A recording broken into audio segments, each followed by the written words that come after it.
On today's episode of the Film Breakdown Show, we look at good offense, man. It's so nice to see Marcus Mariota, Zach Ertz, Terry McLaurin back on the field, and Kliff in his bag. When we talk about the Minnesota defense, that thing's a little spicy, but I think we got the asset for that group. And we talk about J.J. McCarthy, and man, it all starts right now.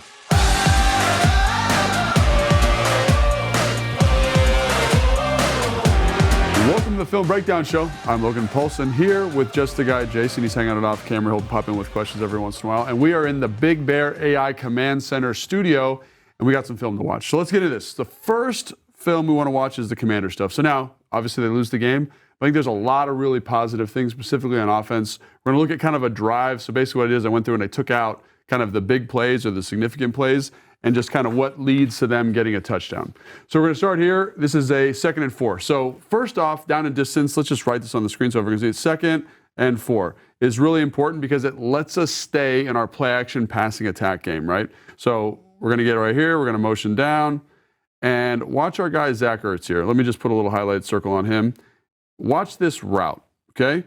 He understands that we're getting a play action look in the backfield. See, we're getting a play action here across. Watch what the linebackers do. They all step up. They have to respect the one. Their eyes are in the backfield. The thing that I love about Zach is I don't know if he's doing it on purpose, but everything seems so intentional with him. So watch this. He's going to take a little inside stem, attack this like he's going to block it, right? Hufunga's going to step down because he's got to fit the run inside of that. He's going to give a little slip. Zach is going to give a little slip, work out, and then work to the corner. So let's just take a look. In, slip, great job by Zach. Look at his handwork here too, right? Grab the outside pad, pull through, and then we're going to take a good angle to grass away from the defender that lets Marcus Mariota layer this throw in over the top. This works, again, because we had a great first down run by Chris Rodriguez, and we're able to stay on schedule. If this is 2nd and 10, is the play action fake as effective? I would argue probably not. But love this. And again, this is one of those things that, like we talk about Terry being back and matchups. Like Terry's right here in the slot. He's drawing Patrick Surtain. We're motioning across. Riley Moss is here with Jalen Lane. So our number 1 and number 2 corners, 1 and 2 corners, are with the kind of premier coverage threats. So that's what lets Hufanga get this matchup here with Zach Ertz. And again, that's one that Zach Ertz can win and will win, 9 out of 10 times. So just love that. Down and distance is important. Staying on schedule. The nuance from Zach.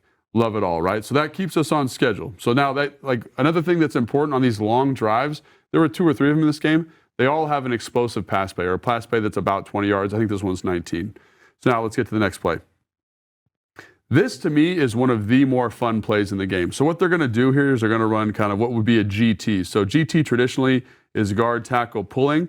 Because they have this 3 technique here, they're going to go GC, or TC, so they're going to pull the tackle and they're going to pull the center. And they're going to have Chris Paul base block this end. So usually on GT, you leave the backside player here. You leave this backside end man line of scrimmage for the quarterback run action. The back is offset to this side. So when he runs across, it's going to let Marcus Mariota get his eyes to this player and have a nice vision on this. And because we're pulling guards, these players should play across in this direction, which would leave us one-on-one with the cornerback back here. Why is it called GT, and is it normally run out of this formation? It can be run out of whatever formation you want. That's a great question, Jason. Run out of any formation you want. GT just means guard, tackle. Those are the people you're designating to pull, right? So a lot of people call this, this was the play that the Hogs ran, the counter tray, all that stuff. Just GT is the way you'd call it in high school. And the other thing is like how the tray aspect of it refers to the front side of this because you're going to get a tray block here going all the way back with the tight ends. So the reason I like this is because prior to this, Logan Paulsen is standing over here on the sideline someplace down here watching, and Marcus gives a little signal to Burks here. And Burks is going to block the read guy here. Watch. He's going to reach down and crack this guy on the end line of scrimmage. He's going to crack it. Ready, boom, crack. So now you say, why would you do that, right? So that's the contained player of the defense. And by contained player, this is the guy that's got to set the edge. He's responsible to making sure everything funnels back to these linebackers inside. We have now blocked that player. These guys are fitting the runs because they have to. They have to play. They have to match the offensive line. We're blocking down on this guy. We've got Bates to the corner. And really just a great feel here by Mariota to say, hey, I want this wrinkle added in. Let me call it in the moment. Look me get to the perimeter. And then now there's nobody. And every single run that you run as an offense is designed to get to the free hitter, which in this case is Ufunga, who is, 15 yards, 20 yards down the field. And so this is a matchup I like. This is a well-designed play. And you can tell this is awesome because look at our guy, Chris Paul. He's looking over here. These guys are looking in this direction because they think that the running back's got the ball. Nope. Marcus kind of calls his own shot here. Another explosive play. I mean, that's a 22-yard run. So again, like we talk about efficiency on first and second down. We talk about all of these different elements to offensive kind of statistical success. One of the number one things is, can you find a chunk? Can you find a chunk in the pass game? Can you find a chunk in the run game? Here, they're able to find two, which is fantastic to see. I have one more question on this one. Go for it. So if you go back to the beginning, and I don't mean to call out our guy, Chris Paul here, because he's playing great stuff, but it looks like he kind of gets beat here. Gets beat. But is Marcus reading that too? Does he see that and go, oh, I got to go? Or is this pre-snap called to keep his own number? So last night at 1:30 a.m., I was watching this a million times. I cannot tell where his eyes are. I cannot tell exactly what he's looking at. So I thought, oh, he's probably reading this guy off the ball, or he's reading this guy if it's a good down block, or maybe he's reading this guy. I have no idea what he's looking at, and I remember talking to Dan Quinn about him when we do the game plan show, and he's like, Marcus knows and understands this better than anybody he's ever been around. So Marcus might have his eyes here, but be reading him, or reading this, or feeling that. Could he be reading all three? So there was a guy that I coached with, who at high school, who coached Cam Newton at Carolina. And he said Cam Newton had the ability to read all three of these elements at once. And so he would make a pull based on the flow of all three guys together. And I would assume, because Marcus is like the first pioneer of this stuff, that there's a little bit of that going on here with how he's reading this. So sure, could he be reading 99? Yeah. Could he be reading the off-ball player? Sure. I just think he's that good at it. And again, to add this little wrinkle here by Kliff, whoever put this in, thought was really smart because it leads to a nice explosive chunk play here. So really cool by Marcus. So we've seen an explosive pass off the play action pass game. We've seen an explosive run off the quarterback design run. And this is 3rd and 9. So we talked about the explosive chunks, how they're important. Running, passing, important, okay? Here, I think, is the next element to an important, successful offensive drive. This is 3rd and 9. And this is not an optimal down and distance, especially versus these pass rushers here for Denver, right? These guys can really cook. So what's the play they run? They run what I would call like a mini hook or a mini horn concept, okay? So check this out. We're going to go outside release from Terry, and we're going to run a dig. Debo's going to run across, take this player. John Bates is going to run up and pull out the hook player. So basically you get some type of coverage stretching like this. And do you see the subtle hole that's developing for Terry here? So check this out. Terry's going to push up. Love this by Terry. This is a subtle thing. We're going to push for width and then push vertical to make sure that this guy widens. This guy widens. Let me get the red. This guy widens. This guy's going to attach with the hook. This guy's going to carry here. We're going to get this nice hole here. And again, Terry does a good job here, I think, of using some route running nuance, just like Zach, to put himself in a good position to be successful. So you see this distribute, see the throwing lane, boom, boom, right between these defenders here, which you'll love to see between these defenders.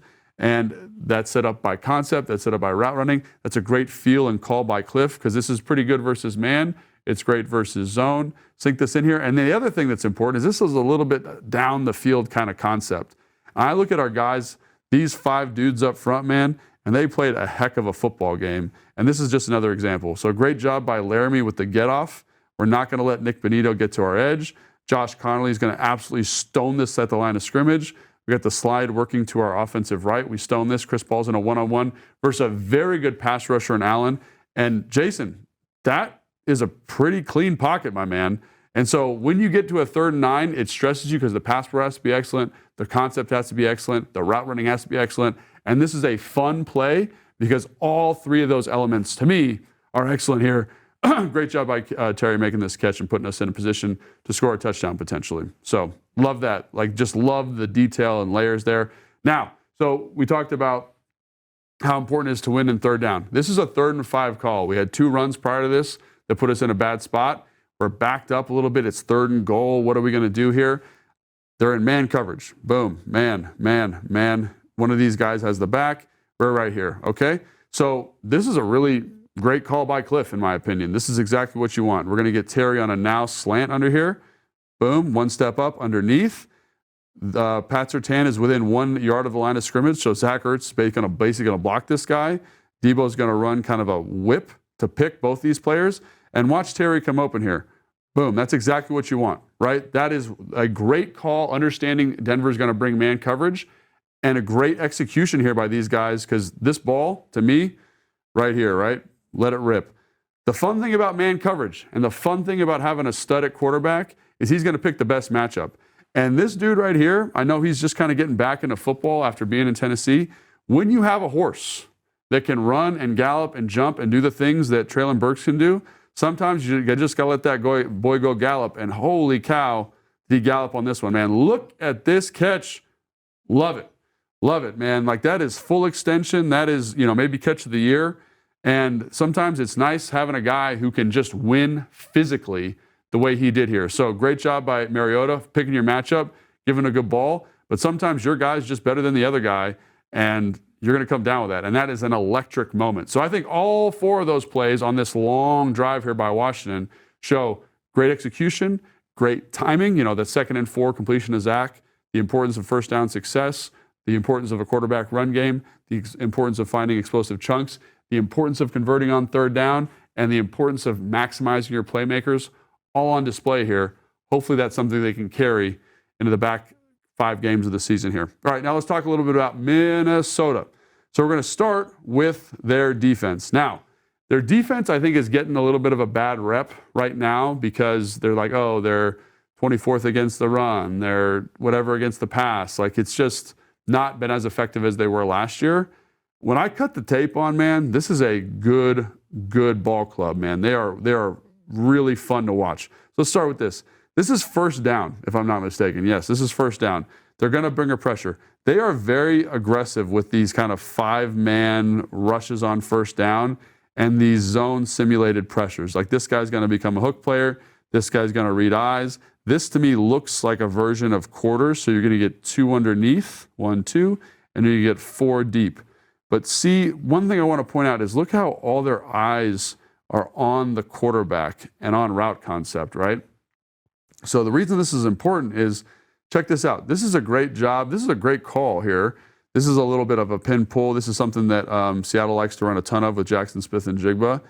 This looks like an awesome opportunity to hit this out to me, right? Because this out is being covered by number 51, who's on the far side of the formation. When I press play, he's got to run all the way over here to cover this grass out here. But the funny thing about Minnesota's defense, in my opinion, we just talked about how they're hyper-aggressive in terms of pressure, is this is quarters. This should be open down here, right? This should be wide open. But look at how this defensive back here is playing this. His eyes are through to the quarterback. So the second he sees Sam Darnold play up, it almost plays like cover 2. And the quarterback's almost throwing this ball into a pick. And so when I watch them, I have a hard time discerning what they're actually in. Is this quarters? Is this like some form of like 2 carry where they kind of back up and then they trigger down? I've never seen it played like this. That doesn't mean that's not what they're doing. But they do put you in weird spots. So to me, we have to pass protect versus 5-man pressures. This is a first down, mind you. This is not a 3rd down call. And we have to make sure that the quarterback has time to see how these route concepts distribute. Because if you let this thing go for a second longer, like, they're gambling.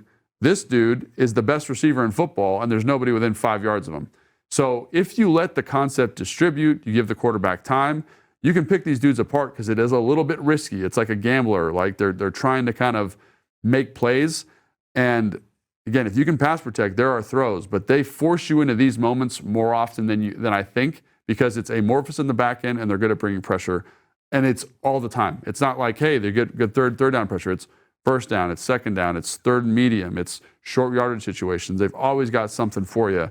So just something to keep in mind. So just so I understand what you're saying here, you're saying don't rush, basically. Don't rush. If you're the under center for Washington, because Darnold here, there's no pressure. Like he's got time to wait and see if that dig route comes open there. Yeah. Right? I think that's exactly right. But he thinks that it's a certain thing. This is where I go with the ball. And if he just holds it a beat, you get a big play down the middle of the field. Get a huge play, right? So you're saying for whoever is under center for Washington, don't take forever, but just give yourself a moment. And to me, this is where the plan becomes really important with these guys right here, right?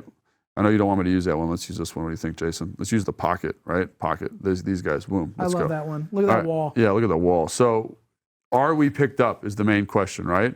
So we're going to go man. We're going to slide in this direction. Boom, boom. It feels like we should be hot. I think that's the problem. Why does it feel that way? Because this guy is on the line of scrimmage, and he's to the man's side. So if he were to come, we'd probably be hot. But even then, man, I'm like, what's this back doing back here? So trust it, right? Trust the protection. Like, this is where I can't tell you how many times I heard Kyle Shanahan, Sean McVay be like, one of the most important things for a quarterback to know is, are we protected? Are we picked up? Because the answer here is emphatically yes, right? It's emphatically yes. And if it is, read this guy out here. Read this player he's attaching here, and let's hit, who is this? Terry McLaurin for us? And Terry's caught this, and he's make this guy miss and go score a touchdown. Like, that's what I'm seeing here. But again, does Sam Darnold know that he's picked up here? Doesn't look like it to me. I don't know. What do you think, Jason? Like, it doesn't look like it. It looks like he is trying to get that ball out quick, but there's no one around him. He's got plenty of time. Right. So that's what I'd say. They're going to bring pressure. They're going to make you feel like you're hot. Are you actually hot? If not, let's sit in there and read this thing out and get a big completion. What do you think? I think that's a good idea. I think so. All right, let's get to our third down stuff. So we talked about how aggressive they were on first down. Third down is very spicy. And so look at this. We got how many guys in the shot here? Like literally everybody. So there's a lot of guys. Pretty spicy here, right? Are we picked up? Who's coming? Who's not? What are we going to do? Let's see what we're doing. They're going to play. I think this is 0 if I remember correctly. Or it's like, oh, it ends up being, again, this is a crazy coverage. This is 3 deep, and there's 2 guys underneath this. It's like this weird off-man amorphous weirdness, right? But it works because they get sacks off of it. And in this game specifically against Seattle, I think they got sacks on their first 3 or 4 third downs. And it's because of stuff like this. It's, are we picked up? We thought we were picked up. No, sack. And then, but look, man, there is grass.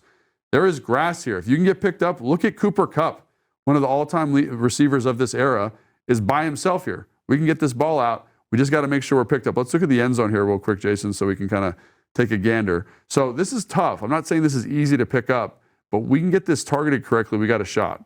So let's use some hard count. Great job by the back here, stepping up in this protection. But this is what they do a great job of. We're going to kind of bluff, coffee table this right here. Boom, get back out. This guy's going to blitz. The back's got him. This guy's going to blitz, and this guy's going to blitz. Technically, we can pick this up. But look at the guard. See how the guard gets kind of hesitated here? We've seen this a couple of weeks in a row now.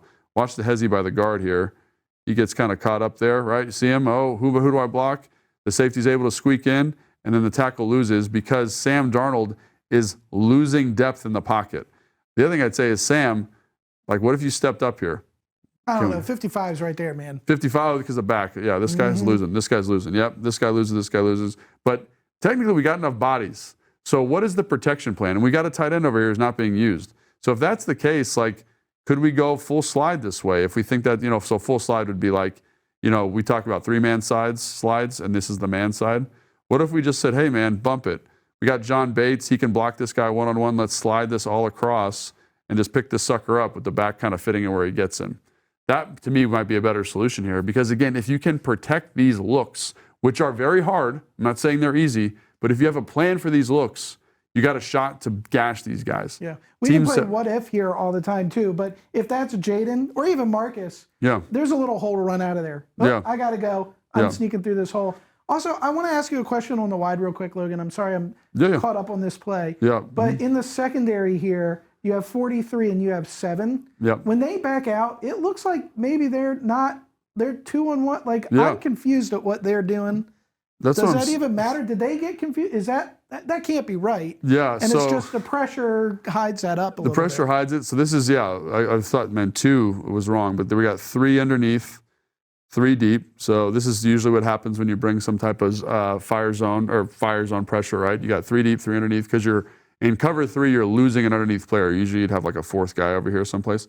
But so 3 deep, 3 underneath. And again, like they're just reading the quarterback, right? There's nothing crazy going on here. And they really are reliant on heating you up enough that you can't get to these holes in these windows. The other thing I'd say, I just want to point this out, is this guy, Van Ginkel.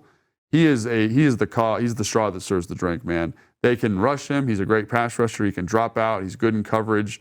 He's got a great feel for screens and stuff. Like, he's a guy that I would just be aware of if you're a Washington Commanders fan. All right, so that's the defense. It's pressure. It's kind of unusual coverage looks, what I would say. Again, maybe unusual strong, because this is 3 deep, 3 underneath with a 5-man rush, so that's pretty conventional. But the first one, the quarters coverage with the 2 underneath, it's aggressive. They're going to take chances, and they're relying on the pressure to make it so that they're right. Now let's talk about their offense. I can't wait to talk about them, because, Logan, we do a Ticket to the Draft podcast. We do that. And when this quarterback class came out, we talked about J.J. McCarthy a lot. A lot. And we had differing opinions on him. A lot of people did. There was wide spectrum for what you thought of J.J. McCarthy coming out across a lot of pundits. Tell us a little bit about what your scouting report was from him and what you're seeing now and why you think that may be. So I really liked JJ coming out. I thought he was a guy that had a lot of the intangibles, the leadership qualities, the ability to drive the football at a high level. I think he could anticipate throws well. And fans of Minnesota are like, well, he probably hasn't done that here. I've got some clips where I think he's done that. I think the biggest thing for me when I watch it, and we talked about this, is he has one club in the bag. He is throwing a flat laser beam 9 out of 10 times. When you look at the good quarterbacks, they have this ability to layer throws over stuff. He really has to wait, and it's not even waiting. It's just like, if he can't drive it, he's probably not going to hit it. And the more quarterbacks you see that like drive the football flat, no arc, and we're going to get a good look at this here in a second, the margin for error on the completion goes way, way, way, way, way down. So let's talk about this real quick. So I think he's very talented. He's a good athlete. He can move out of the pocket. He can throw on the move. I think this shows this nicely here. He's got one of the best receivers in football here in Justin Jefferson, who I think is playing really, really well. But again, there are some, like he's got an issue with the quarterback right at the moment. So check this out. Good route here. Patient, attack line of scrimmage. And that is an absolute dot there on the sideline. The talent to me is obvious, okay? Jason, I think we can both agree this is a good throw, right? Yeah, it's for the most part, great throw. Okay, now let's get to the next thing. So this is where I think it hurts him. Because I think when I watch him, I see the mental process, and I think it's pretty good. So what they're going to do is they're going to Minnesota loves this play action pass stuff. And they're going to run what I would call pylon. So here to the pylon and a crossing route. Versus cover 3, which is what this is, or a version of middle field close, which is what this is, because this guy's standing right here. This can be really effective because you're going to basically 2-on-1 this corner down here at the bottom. And what I mean by that is, watch. So this guy's going to run the pylon. See how he beats the corner? So now you've got 2 guys with great leverage on their respective guys. And this ball lands like over here someplace. Like this guy's open. This guy's NFL open. He should complete this ball. So let's go to the end zone here. So watch this. So first off, I think great job understanding where the ball should go in this coverage. Like, that's the thing when I watch him, I'm like, he's not a dumb guy. He gets it. Like, yes, this guy wins. Ball should be out. I should put it way over there. Boom, right? And my receiver should run under it. But watch him. I don't know if he thinks this guy's going to come out flat, right? But like all these things you're talking about the quarterback, we're anticipating the throw. I'm not waiting on it, right? You see it? The ball should go there. So 2 out of 3 of these things are pretty gosh darn good. Now, this throw leaves a lot to be desired. And remember we talked about, Jason, how if it's flat, it leaves very little time, very little margin for error. Like, if the receiver comes out at a flat angle, right, I think this ball is completed. But when I dart it like this, I don't let the receiver adjust. Like, one of the things about Jane Daniels that makes him so effective, Drake May, like these young quarterbacks that are successful, is they know how to layer this second or third level throw in so that your receiver can adjust the football and make you right. This is what JD threw time and time again at LSU is this ball right here. Yeah. You want to land that ball, or JD's going to put that ball at the 20-yard line, right, and have it dropped in there. Let your guy run under it, especially because he's already, if it's a foot race against the safety and the corner, he's going to beat him down there. That could be a touchdown throw. And all I'm saying is, like, if you just put a little bit more of a parabola on this, look at that science term right here, and we land it approximately anywhere here is what I'd say. Anywhere in there, like that's Addison. He adjusts the football really, really well, right? Really, really well. Like, let's get that ball completed. You know what I'm saying? So, like, that's the thing that jumps out to me is there was a play versus the Lions where he's throwing a box fade to Justin Jefferson, and it's too flat. He can't adjust. It's the right read. Ball's out. There's a play in this same game where it's Tampa 2. Addison beats the Tampa player. JJ steps up, throws it. It's really, really flat. It's a tough adjustment for Addison. Addison drops it. I think there's a lot of that going on here. So to me, I think all like the mental stuff seems to be okay for him. It's the touch, the different clubs in the bag for him throwing. Because let's look at this next play real quick. So this is mesh. And mesh is something everybody runs. And the thing I love about this, so mesh is basically like some form of crossers. I don't know how they run it here. It's crossers. This guy's going to sit over the ball. This guy might run a corner. I don't remember exactly how it distributes. Let's see. Yeah, so it's a mesh. So it's a big, he's going to run the sit. So Addison's going to run the sit, cross, corner, okay? And then you free release the back. And this is man coverage, right? So he identifies, hey, this is man with the motion, right? Look at the little motion. Watch the defender adjust. Mesh is typically great against man. You've brought this up good before. Against man. It's good against zone. It's kind of a catch-all call, which is why a lot of teams run it in these situations. So man here, man here. So who's got the back man?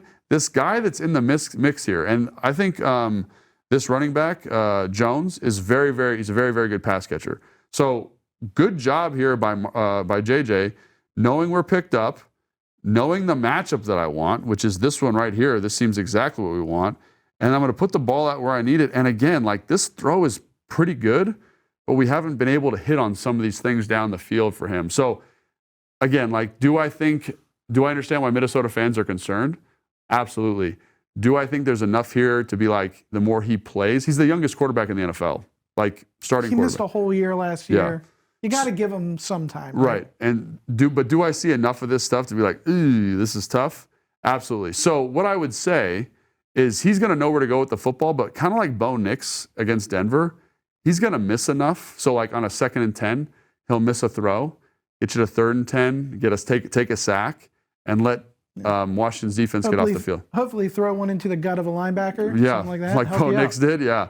But do you see what I'm saying there, Jason? Like, this is 100% where the ball should go. There's no doubt in my mind. It should go to this guy, right? Just like on the last one, it should go to the post. But the pylon, excuse me. But we keep missing those opportunities, partially because I think like the trajectory of these footballs is not great. Like you want to let this guy, you want to put this ball up, that's a bad trajectory too. But give him a little bit of time to run and adjust to it.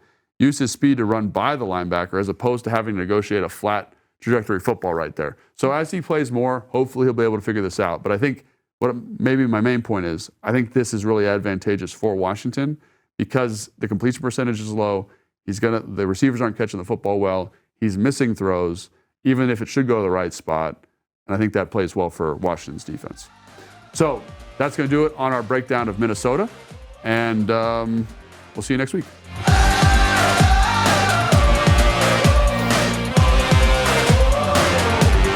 This show was filmed at the Big Bear AI Command Center studio. Big Bear AI offers mission-ready AI for a rapidly evolving world, proudly protecting the Washington Commanders and its fans.